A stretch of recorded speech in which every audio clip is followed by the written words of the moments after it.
பல்வேறு பகுதிகளில் நடைபெற்ற முக்கிய நிகழ்வுகளை களத்தில் மதிமுகம் பகுதியில் பார்க்கலாம்.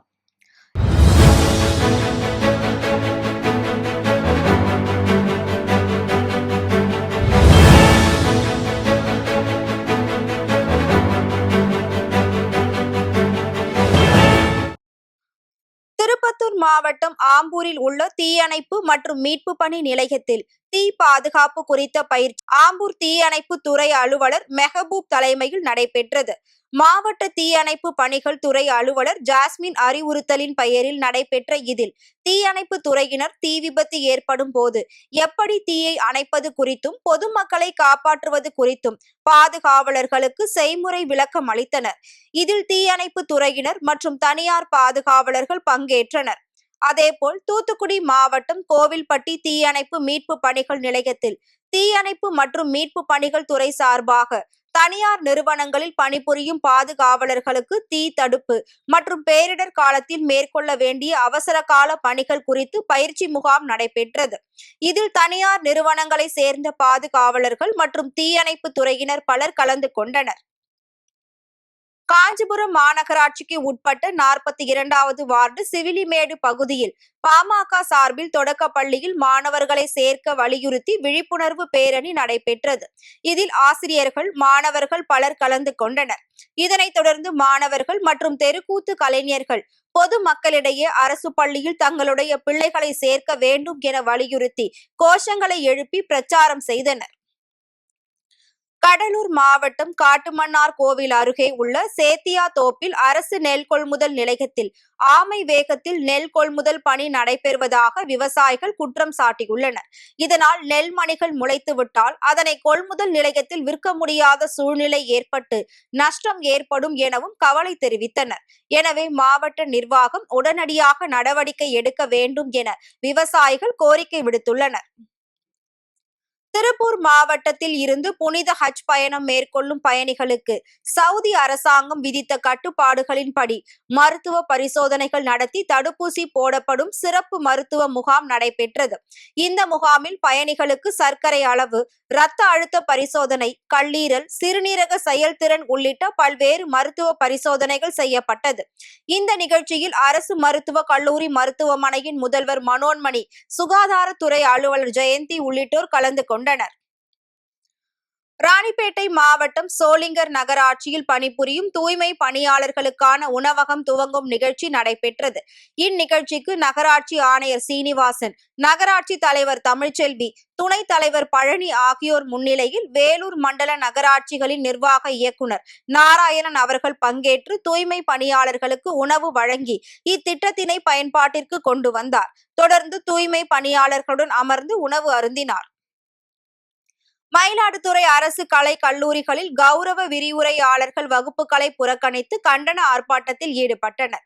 அதில் பல்கலைக்கழக மானிய குழு அறிவித்துள்ள 57,800 ரூபாய் மாதம் ஊதியம் வழங்க வலியுறுத்தியும் இது தொடர்பான உயர்நீதிமன்ற தீர்ப்பை உடனடியாக தமிழக அரசு நடைமுறைப்படுத்த வேண்டும் உள்ளிட்ட கோரிக்கைகளை தமிழ்நாடு அரசு நிறைவேற்றும் வரை கால வரையறையற்ற போராட்டம் தொடரும் என்று அறிவித்துள்ளனர். 12 மானியமும் எங்களுக்கு ஊதியம் வழங்க வேண்டும் என்ற கோரிக்கையை வைத்திருக்கிறோம். 11 மாதம் மட்டுமே எங்களுக்கு ஊதியம் வழங்கப்பட்டு வருகிறது. மூன்றாவதாக மகப்பேறு விடுப்பு வச்சிருக்கிறோம். பெண் கௌரவ விடுவிற்கு மகப்பேறு விடுப்பு என்பது வழங்கப்படுவதே இல்லை. ஊதியத்துடன் கூடிய மகப்பேறு விடுப்பு எங்களுக்கு வழங்க வேண்டும். PF, EF போன்ற பணிப்பலன்கள் எதுவுமே எங்களுக்கு இதுவரை வழங்கப்படவில்லை. அதை 4வது கோரிக்கையாக வைத்திருக்கிறோம். இறுதியாக இறந்து போன கௌரவ விரிவுரையாளர் குடும்பங்களுக்கும் மற்றும் ஓய்வு பெற்ற கௌரவ விரிவுரையாளர்களுக்கும் பணிக்கொடையாக 25 லட்சம் வழங்க வேண்டும் என்று தமிழக அரசை மன்றாடி கேட்டுக்கொள்கிறோம். அதற்காகவே போராட்டத்தை நாங்கள் நடத்தி கொண்டு வருகிறோம். நன்றி. புதுக்கோட்டை புதிய பேருந்து நிலையம் அருகே உள்ள அரசு மதுபான கடையில் ஒரு நாள் கடையடைப்பு போராட்டம் நடைபெற்றது. அரசு மது கடைகளில் 23 ஆண்டு காலமாக பணி செய்யும் ஊழியர்களுக்கு பணியை நிரந்தரம் செய்ய வேண்டும் மற்றும் கால வரையறையற்ற ஓய்வு ஊதியம் தர வேண்டும் உள்ளிட்ட கோரிக்கைகள் வலியுறுத்தினர். இந்த போராட்டம் காரணமாக மதுபான பிரியர்கள் சாலைகளில் இரு புறங்களிலும் காத்திருந்தனர்.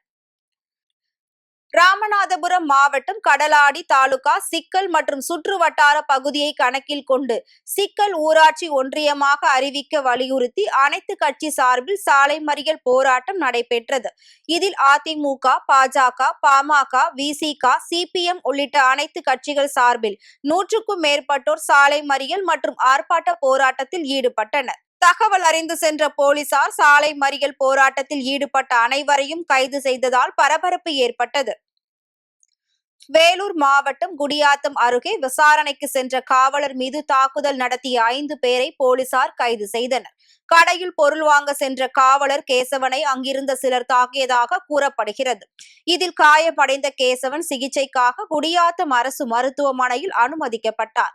இந்த சம்பவம் தொடர்பாக வழக்கு பதிவு செய்த போலீசார் தாக்குதலில் ஈடுபட்ட இஸ்மாயில், சலீம், அசாம், உசேன், மெஹபூபாஷா உள்ளிட்ட 5 பேரை கைது செய்தனர். நீலகிரி மாவட்டம் உதகையில் அமைந்துள்ள உலக புகழ்பெற்ற அரசு தாவரவியல் பூங்காவில் சீனாவின் அரசி என அழைக்கப்படும் பவுலோனியா பார்சினி வகை மர மலர்கள் தற்போது கண்கவர் வகையில் பூத்து குலுங்கி வருகிறது. ஒவ்வொரு ஆண்டும் குளிர்காலமான டிசம்பர் முதல் பிப்ரவரி மாதம் வரை இந்த பவுலோனியா மரங்களில் பூக்கள் மலர தொடங்கும். அந்த வகையில் இந்த ஆண்டும் பூங்காவில் உள்ள பவுலோனியா மரங்கள் முழுவதும் மலர்களால் நிறைந்து பார்வையாளர்களை வெகுவாக கவர்ந்து வருகிறது. இதன் காரணமாகவே சுற்றுலா பயணிகள் மரமெல்லாம் வெள்ளி மழை பொழிந்தது போல் உள்ளது என்று வர்ணித்து ரசித்து வருகின்றனர். அரியலூர் மாவட்டம் ஜெயங்கொண்டம் அருகே கல்லாத்தூரில் செயல்படும் அரசு டாஸ்மாக் கடையை மாற்ற கோரி பொதுமக்கள் சாலை மறியல் போராட்டத்தில் ஈடுபட்டனர்.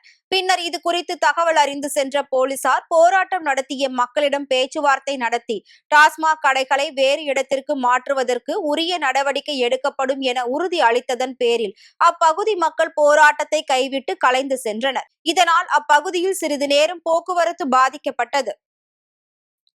சென்னை நீலாங்கரை காவல் நிலையத்தில் இளம் வழக்கறிஞரை சாதி ரீதியாக பேசி இழிவுபடுத்தி தாக்கியதாக கூறி ஆய்வாளர் பிரவீன் ராஜேஷை கண்டித்து OMR சாலையில் சோழிங்கநல்லூர் நீதிமன்ற வழக்கறிஞர்கள் நீதிமன்ற பணிகளை புறக்கணித்து மறியல் போராட்டத்தில் ஈடுபட்டனர். இதனால் கடுமையான போக்குவரத்து பாதிக்கப்பட்டு வாகன ஓட்டிகள் அவதிக்குள்ளாகினர்.